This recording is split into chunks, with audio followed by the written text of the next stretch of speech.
le nombre augmenté. Donc il y a une forte demande, voilà, des parents qui viennent. C'était comme une garderie, excusez-moi, ou une crèche. Ils venaient chaque fois nous rencontrer. Est-ce que je peux amener mon fils? Alors on s'est dit, là ça cause problème. On aura tous les enfants du quartier et on ne saura pas quoi faire avec. Alors, on s'est dit, ce qu'on va faire, c'est d'abord créer une classe d'alphabétisation. Voilà, qui nous a quand même dépassé. Et la troisième année, on s'est dit, on est dans l'obligation de créer une école communautaire. Et c'est comme ça que nous avons créé notre première école communautaire du nom de Khale Bourla. Khale Bourla, ça veut dire en Wolof, l'enfant est roi. Donc c'est une école qui existe jusque-là, qui enrôle plus de 300 élèves par an. Voilà. Sur ces 300 élèves par an, vous avez des enfants qui payent 0 franc, que la structure prend totalement en charge. Voilà, par la scolarité, la mensualité, par les fournitures scolaires, et ainsi de suite. Nous avons une deuxième tranche d'enfants qui payent moyennant quelque chose, parce que les parents veulent au moins contribuer au projet. On n'exige pas. Si c'est 500 francs que tu donnes, tant mieux. 1000 francs, tant mieux. 2000, ainsi de suite. Et nous avons une troisième tranche d'enfants qui payent la mensualité normale. Pourquoi la mensualité normale? C'est-à-dire qu'à certain moment, ces mêmes parents dans le quartier, on ne se jette pas des fleurs, on est arrivé quand même à faire des résultats. Et quand ils ont constaté cela, ils ont dit, au lieu d'amener nos enfants, par exemple, loin de leur quartier, vaut mieux les inscrire dans cette école-là.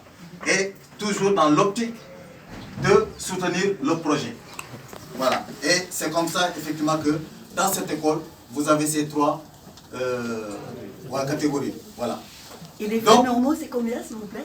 Pardon? Les frais normaux, justement. Les frais normaux, aujourd'hui, c'est 6 500. Par enfant, par mois. Merci. Voilà.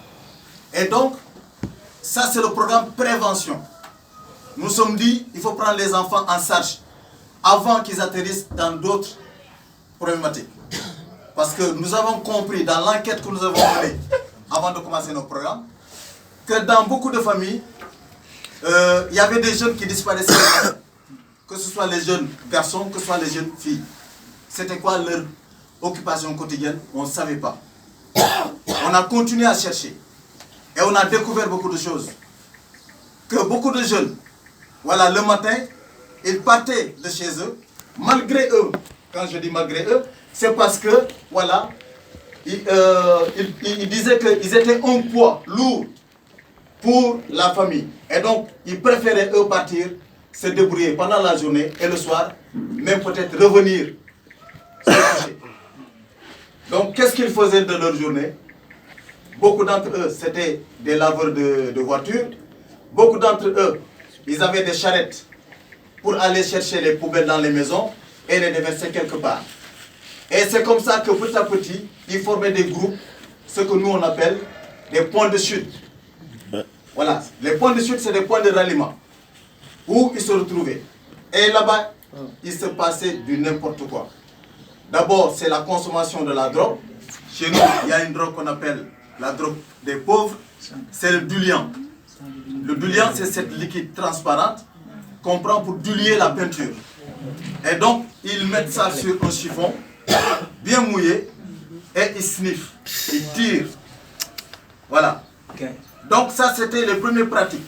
Mais à un certain moment, aujourd'hui, ce n'est plus ils sniffent, mais ils enfoncent complètement le chiffon à l'intérieur. Pourquoi ils le font?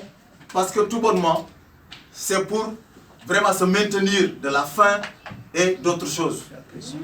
Donc c'est des enfants, des jeunes qui peuvent rester 2-3 jours, voilà, sans manger. Ouais. On a compris ça. Mais quand même, vous calculez que ça fait des effets énormes, néfastes. Voilà, catastrophiques. Et donc, on a appelé ça, donc d'abord par l'école, la prévention. On s'est dit, on prend en charge ces enfants-là. Et en ce moment, nous nous sommes attaqués effectivement à ces jeunes et ces enfants qui disparaissaient pendant la journée. Les jeunes filles, c'était aussi des réseaux de prostitution. Voilà, on a découvert tout ça à travers la ville de Dakar, à travers les points de chute. Parce que dans les mêmes points de chute, vous retrouvez et les jeunes garçons, et dans les mêmes points de chute, vous retrouvez et les jeunes filles. Mais aujourd'hui, par exemple, les jeunes filles